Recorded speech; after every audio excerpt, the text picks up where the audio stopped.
Riak Mabour is our guest at halftime. Welcome. Second year. What's the difference between year one and year two? Year one is definitely like a learning year, and year two is definitely a learning year too. But the biggest difference between both is just the play style. I feel like we got a lot of like goers now this year, and everybody's just on go and ready to be the next man up. Yeah. Which kind of fits you a little bit because you were a reserve last year, and now you're in the starting lineup. How's that working out for you? It's a big jump, really. But if we keep going, keep knocking teams down one by one, we'll be good. We'll be solid. At the beginning, when you found out you were going to be a starter, did Coach Esri give you any, guidelines or things you needed to do differently? I mean, or have you taken it upon yourself to treat it differently, or is it just I play when I play? Yeah, it's definitely a big role. You got to do a lot of things precisely. It's a lot that goes on in the role, but it's nothing too new because we're practicing hard every day. We're going at it each other, and it's just fun, really, at the end of the day. Well, I think it's something you've earned, right? Yeah. I've said this on the air, and I don't mean any offense by it. It's just I'm kind of stating what I see. But it seems like you have some really good starts when you come out. Your first few minutes or the first half of the first half, well, you've really done well. Is there a reason you get off to such a fast start in games? I say just having that motor going from warm-ups, having a good warm-up, into just having the whole team on the same energy line, and it makes me, want to go out and just start dunking on people. Yeah, no kidding.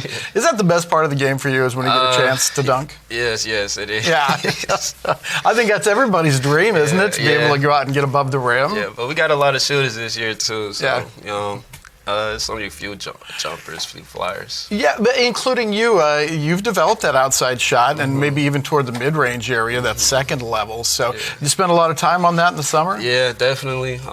Just been in the gym over the summer with my cousins. We've been just trying to get better, stay in shape. Right, yeah.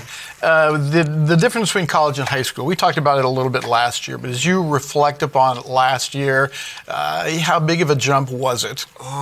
It's definitely a jump.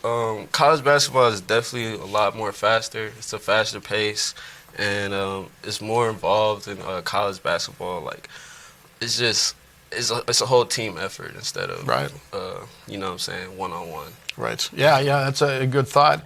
This team has started slowly in terms of record, but the people you've played have been pretty awesome. Yeah. What's your feeling about the second part of the schedule?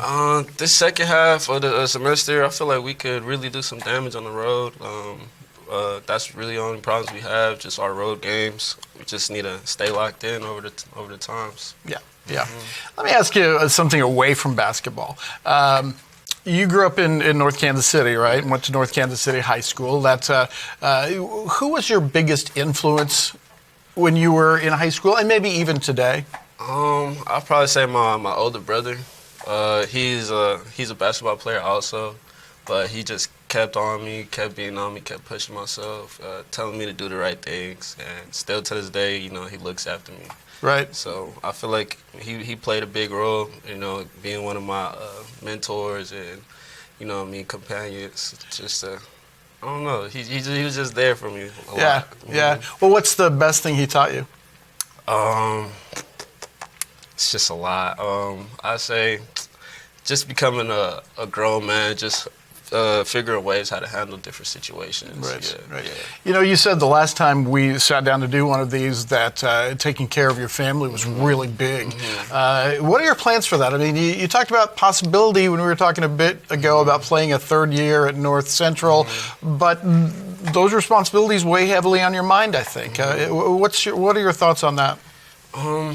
Definitely, still, the plan is to help my family out. But as long as this basketball road takes me, I'm going to keep riding it, and I'm just there for whatever. Yeah. I was so impressed last year when you started talking about your mom, because moms are big in my book. What has she meant to you in your life? She's a lot. She's just a super strong woman. She dealt with a lot in her lifetime, just from being from Africa, you know, transporting over here. Right. It's just a big change for her, and she did well, and she's still doing well. But Yeah. there's definitely a lot that could happen. Can you tell me the story about her coming here? Her, my father, they had a war, or there was a war going on at home. So, Which country? South Sudan. Okay. Yeah. So her and my father got on a boat and fled over here. Yeah. Wow. I bet there's some stories within the story. Yeah. There's a lot of traveling stories. They went from state to state to state before we ended up in Missouri. But it was worth it. It was worth it. And you were born in the States, though? Okay. Well, I think I told you I have a similar story. My mom, she wasn't fleeing from a war, but she came over at 19. Although she remembers clearly some of the things that happened with them dislocating her family at the end of World War II. Wow. And getting on a train and being told you can go east or west and all that kind of stuff. So I have some empathy for that. Those are good people. It's a whole different ball game. Yeah. When you get past school, what do you see yourself doing professionally? I really want to hop into real estate business. I like looking at houses. I like I like big houses. So I feel like that would be a good source where I could go into and start making good money off of. Yeah, I think so. Do you keep up on the trends in real estate these days? Kind of. And can you give us any inside information if we're looking to move or something? Yeah, I mean, there's a lot that could happen to a house. So it's just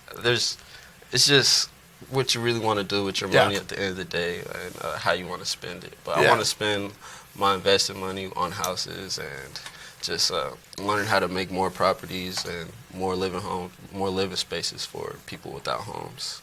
Well, I have no doubt you're going to be very successful in that. So with all of your skills outside of basketball, that's going to come, plus your competitive nature. I know that's going to work out for you. Riak, thank you so much. Always a pleasure to talk to you. Continue your good play and stay healthy. Okay, thank you. We're back in just a moment.